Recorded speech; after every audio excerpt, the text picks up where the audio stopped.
Live from Fargo and serving you on TV, online, and on the go. This is Valley News Live at 5. We start tonight with breaking news. What started out as a controlled burn turned into a bigger problem. Crews have been battling the blaze this afternoon, which is east of Highway 9 near Buffalo River State Park. Valley News Team's Giovanna Simic is on the scene in Glendon with the latest. Giovanna? Thanks, Andrea. The call for the burn came in just before 2, and I can still smell the heavy smoke out here. Nature Conservancy was doing a controlled burn when the fire spread from south of 17th Avenue to the north side. Now, Glendon and Holly Fire Departments, as well as the Minnesota DNR, came out here to assist. There was one home just north of the controlled burn. Crews were able to evacuate the family out. No one was hurt. What they're working on right now is what's called a back burn, and they're trying to spread the fire, or the burn, excuse me, away from the house. At about 4:11, Clay County Sheriff's Office told me that the burn was contained at about 50%. Reporting live in Glendon, Giovanna Simic, Valley News Live. All right, thank you so much, Giovanna. And continue to stick with us for updates on this story online and at valleynewslive.com. An Enderlin man facing a charge of murder and reckless endangerment pleaded not guilty today. 28-year-old Paul Miller is accused of shooting Billie Holiday after Holiday was dropping off his young nephew. Today's court hearing was filled with tension. Holiday's family says they're shocked that Miller pleaded not guilty. One family member said afterward, "Why did he turn himself in then?" Miller's attorney said his client has nothing to say at this time. The investigation reports are still coming in to the lawyers, so a trial date has not been set yet. Neighbors are shaken up after a stranger was found lurking in someone's kitchen early this morning. A homeowner in South Moorhead called 911 around 3:30 a.m. That man, who lives in a neighborhood just east of Moorhead High School, confronted the burglar. He took off, only to go rummaging through the neighbor's truck. That neighbor says the police woke her up a short time later, letting her know what happened and asking her to identify some stolen property. Sure enough, my console was open, so it looked like somebody had been going through my CDs, and my Garmin was missing.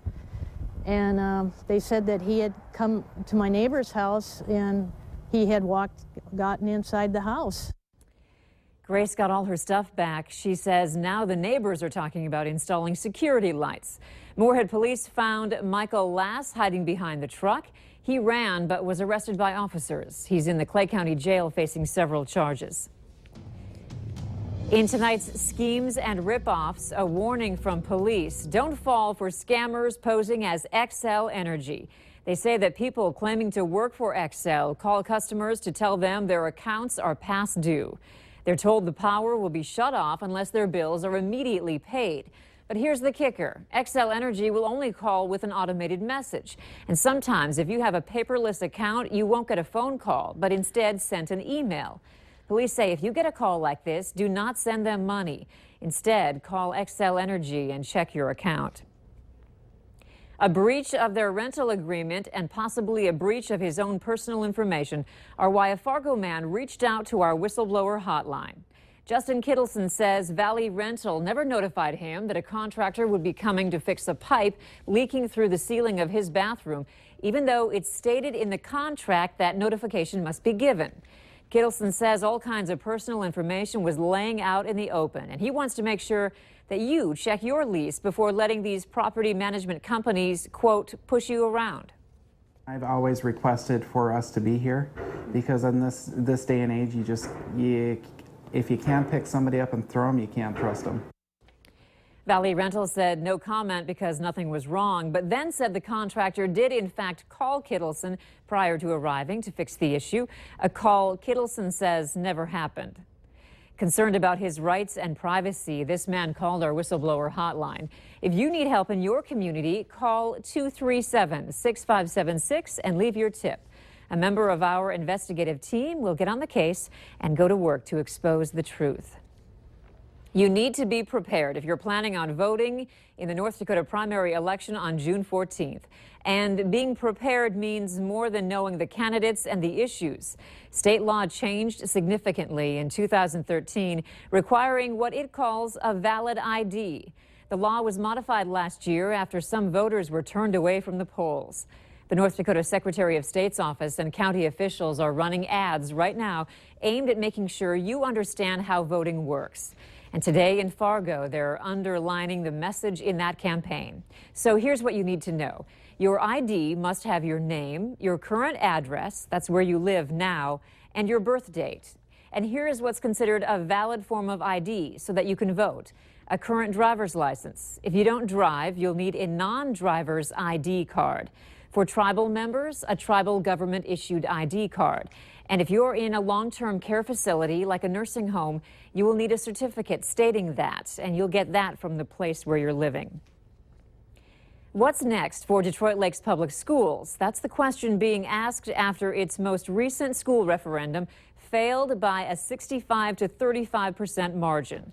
People for and against the referendum realize the school district is facing many problems. Aging buildings, overcrowding. In the face of this defeat, those who hoped for the yes vote to come out on top are now hoping for this. So we need to come together as a community and come up with a compromise to fix these issues, and it needs to happen as soon as possible because our issues are only getting worse. On Valley News Live at 6, we'll hear from someone who voted no. She says her no vote, along with others, actually helped their community. At $1.2 million, a Northern Valley realtor calls this piece of property a steal. That's part of our look tonight at new commercial and housing developments in Crookston.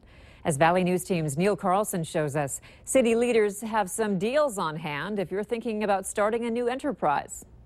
This is the former Sisters of St. Joseph's residence and most recently the Glenmore Treatment Center. Now it's for sale with an asking price of $1.2 million. This facility includes 54,000 square feet, including small apartments, tons of garage space, kitchens, 2 elevators, and meeting rooms all over the building, large and small.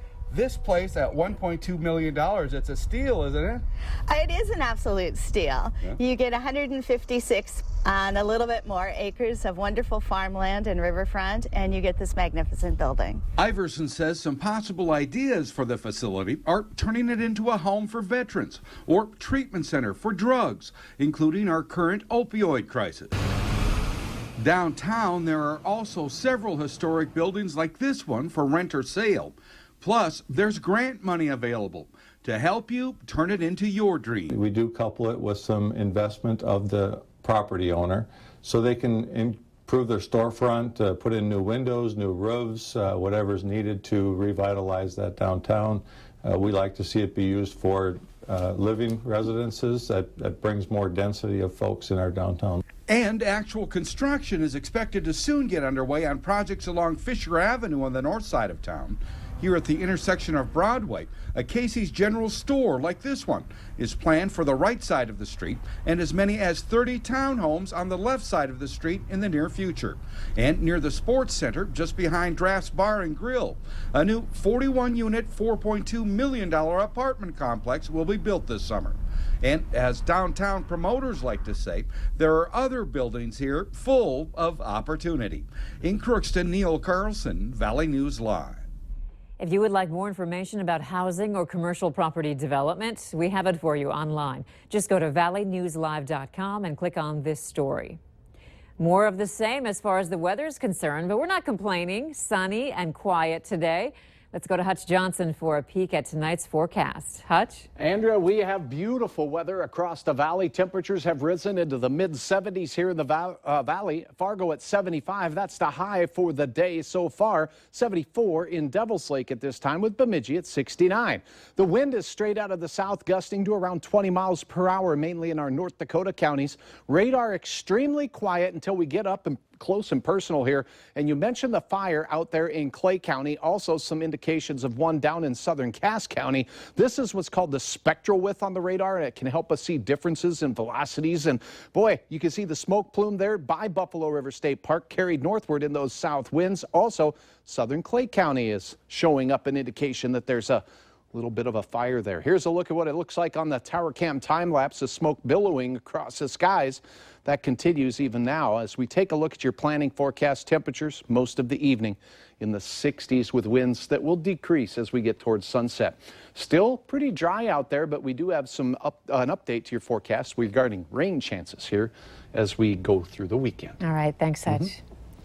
Baby ducklings and geese are popping up around the metro and up and down the Red River Valley. They're cute, but remember, Mother Goose is very protective.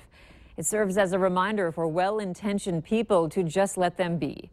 Doug Lear with the North Dakota Game and Fish Department says it happens every year. People want to help baby robins and geese and rabbits, but the best thing you can do for your safety and for their health is to just leave them be in their natural habitat. What it comes down to is we as humans seeing baby ducks, baby geese, baby buffalo, baby deer, and thinking that we need to help them, that they need our help. And the fundamental core principle is wild animals belong in the wild. Their best odds of survival are in the wild. A story out of Yellowstone regarding this topic has generated a lot of buzz. A baby buffalo was euthanized after tourists brought it into their SUV to keep it warm. Busy schedules filled with work and kids and other responsibilities sometimes leave little time for cooking, let alone eating healthy. It's been 1 month since we last told you about the grand opening of Power Plate Meals, whose goal is to help families. Prepared meals can be stored in either the refrigerator or the freezer, and they're all portioned out to be healthy. The founders say business has been booming with those looking for a quick meal. We had to have tons of people that stop in just once a week, when they just are too busy and they don't want to go through the drive-thru. They want to just stop in and just grab one meal and they get right back on their way. Power Plate Meals is open Monday through Friday from 7 in the morning until 6 at night.